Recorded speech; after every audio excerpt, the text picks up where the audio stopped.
NTR Prashanth Neel combination లో ఓ భారీ project తెరకెక్కుతున్న సంగతి తెలిసిందే. ఈ సినిమాకు డ్రాగన్ అనే టైటిల్ పరిశీలనలో ఉంది. అయితే ఈ సినిమాపై ఎక్కడా లేని క్రేజ్ ఉందండోయ్. ఎన్టీఆర్ నీల్ గురించి ఎలాంటి అప్డేట్ వచ్చినా సరే సోషల్ మీడియా షేక్ అవుతోంది. దీంతో క్రేజీ కాంబోకు ఉన్న డిమాండ్ దృష్ట్యా ప్రముఖ ఓటీటీ సంస్థ నెట్ఫ్లిక్స్ ఈ సినిమా డిజిటల్ రైట్స్ ను కళ్ళు చెదిరే ధరకు సొంతం చేసుకున్నట్లు సమాచారం. ట్రేడ్ వర్గాల సమాచారం ప్రకారం డ్రాగన్ ఓటీటీ రైట్స్ దాదాపు 140 కోట్లకు అమ్ముడైనట్లు తెలుస్తోంది.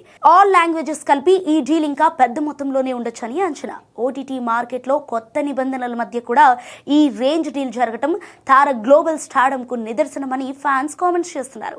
ఈ డీల్లో మరో ఆసక్తికరమైన అంశం ఏంటంటే సినిమా థియేటర్లలో విడుదలైన 8 వారాల తర్వాతే ఓటీటీలో స్ట్రీమింగ్ చేసేలా ప్లాన్ చేస్తున్నారట.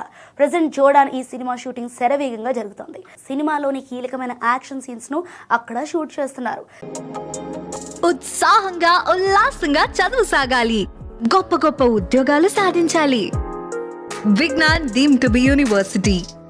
ఎన్టీఆర్ సరసన కన్నడ బ్యూటీ రుక్మిణి వసంత్ హీరోయిన్ గా నటిస్తుండగా బాలీవుడ్ స్టార్ అనిల్ కపూర్, మలయాళ నటుడు టోవిన్ థామస్ కీలక పాత్రల్లో కనిపిస్తున్నారు.